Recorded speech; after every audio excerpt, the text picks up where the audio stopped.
For 3.3, we're talking about properties of addition and multiplication, and the reason we're going to use these a lot will be to help us do mental math, sometimes when we're dealing with numerical expressions, but especially when we talk about algebraic expressions, it's going to help us simplify them, and you'll see some practice on that this time around.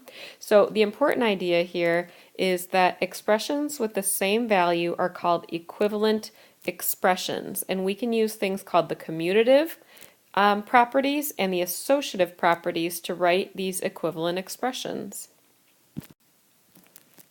The first kind of properties we're going to talk about are the commutative properties, and if you think about the RapJ pages that you guys were doing, remember that to commute means to travel or move around. They showed you the pictures of the stuffed animals, and switching their places was the same thing as commuting.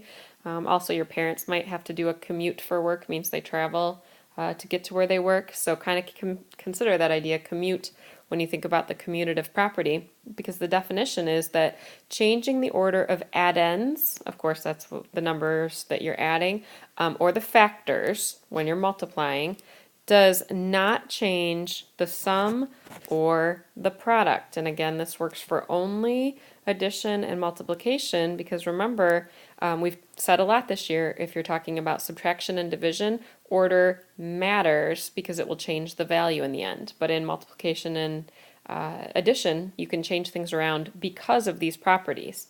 So the commutative property of addition looks like this if you're doing numerical expressions. 5 plus 8 is the same thing as 8 plus 5.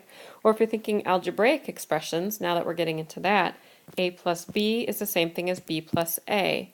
And when you do that with multiplication, it's 5 times 8 is the same thing as 8 times 5, or a times b is the same thing as b times a.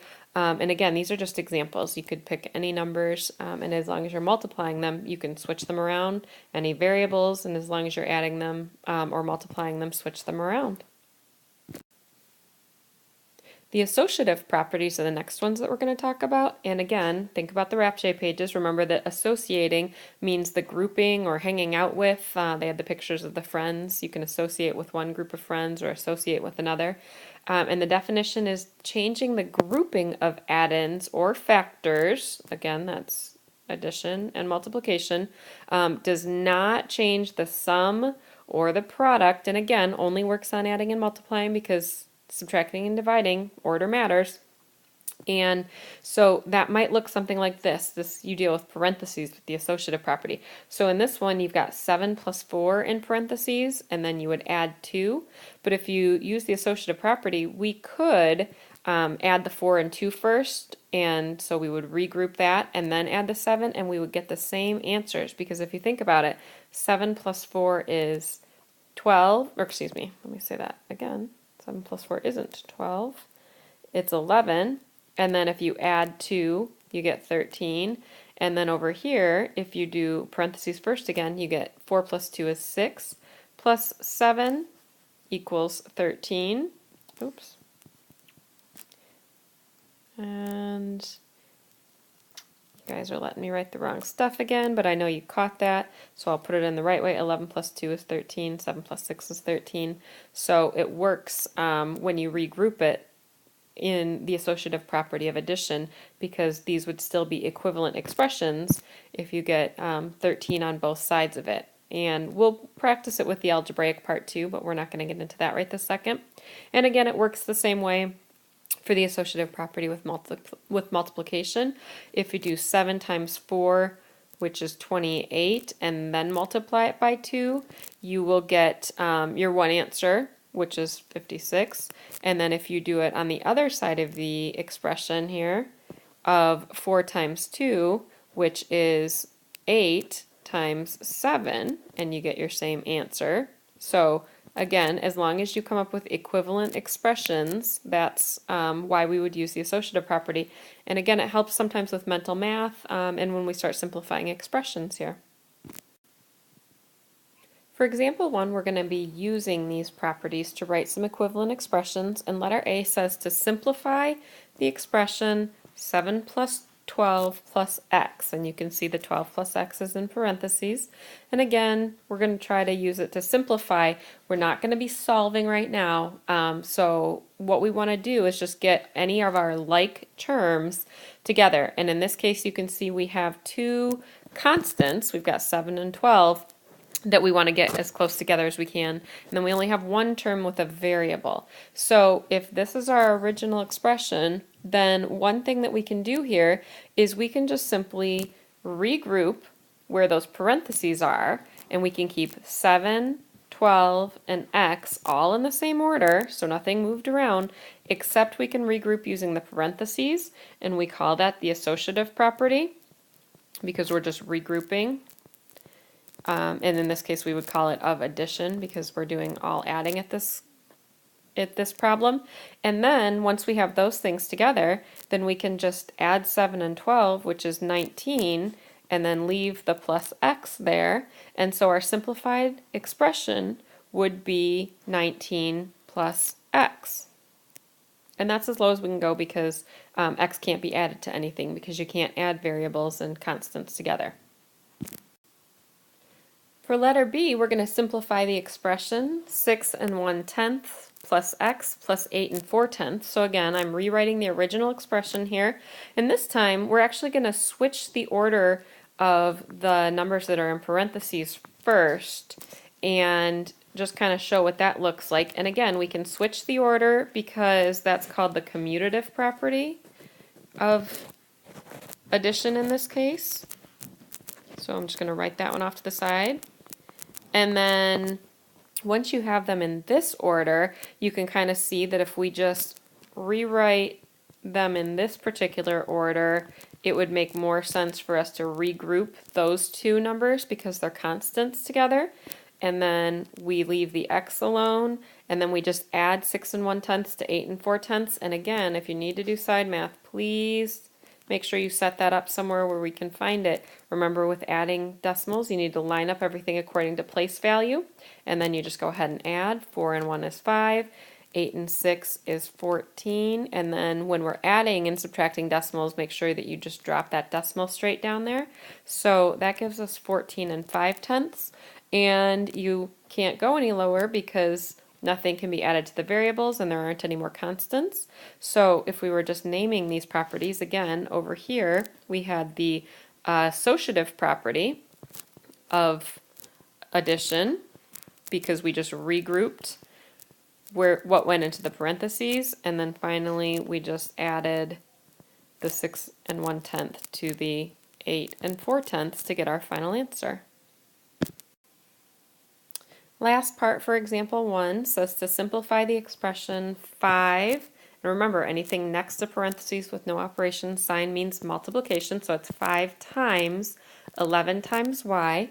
And if you think about, again, all the properties we've been doing so far, if we just leave everything in this order and do 5 and 11 and y, but we regroup those parentheses to be around our two constants.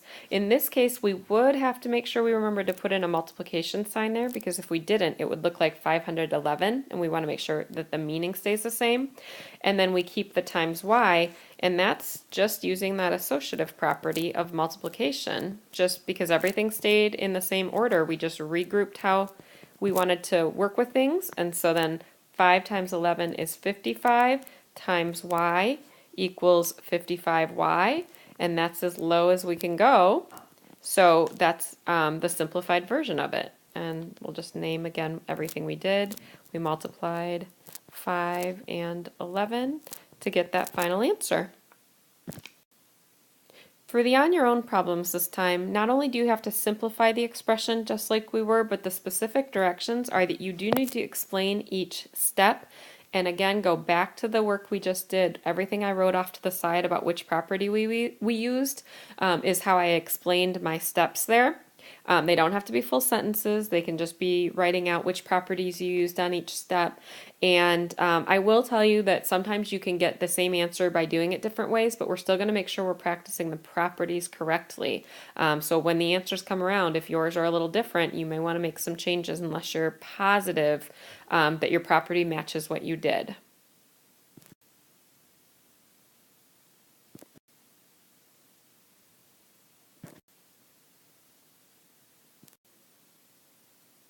Another property we're going to talk about is called the addition property of zero, and it's pretty easy. Most of these things are honestly things we just do out of habit because we kind of figured out along the way that you could. But the definition of this one is that the sum of any number and zero is that same number. Sometimes you might hear this one called the identity property of addition too, because basically any number that you add zero to just keeps its own identity. So if we're talking numerical expressions, you could do like 7 plus 0 and it stays 7. Or if you're doing algebraic expressions, you could have a plus 0 and it stays a.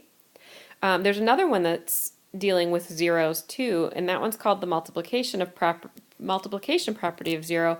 But this is a little bit different because, as you know, the product of any number and zero actually ends up being zero. So it doesn't keep its identity; it changes over to zero every time. So again, in numerical expressions, you could do 9 times 0 and that would equal 0, or algebraic, you could do a times 0 and that would equal 0, and it works for any number or variable because anything you multiply by 0 turns to a 0.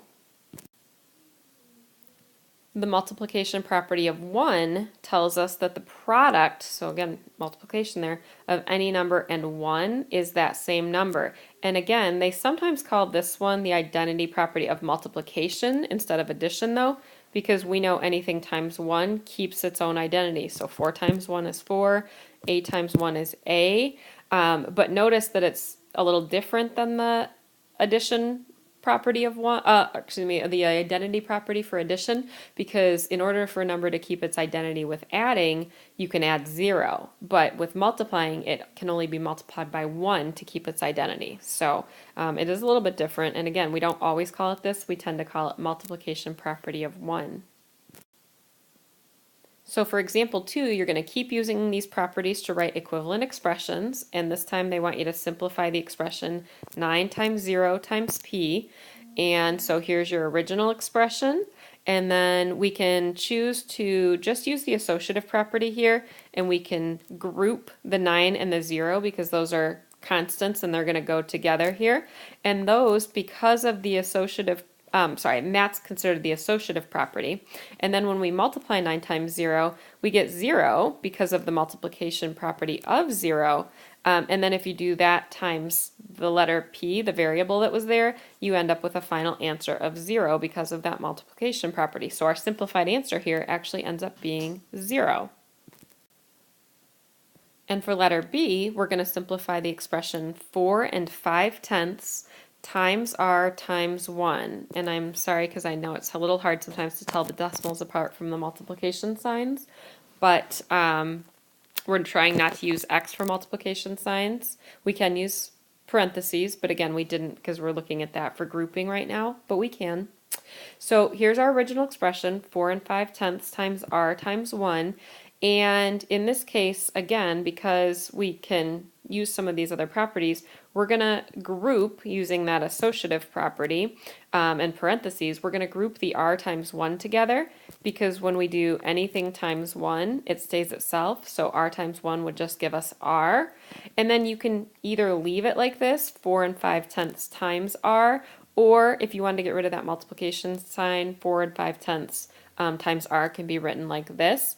And so either one is fine, but again, remember that these are your explanation steps for how we got to our final answer. A couple more on your own problems, and again, this is all just practice. You won't be naming the steps every single time in the future, but we are making sure that we understand why we do what we do with these math steps. So your directions are to simplify the expression, and remember to explain each step.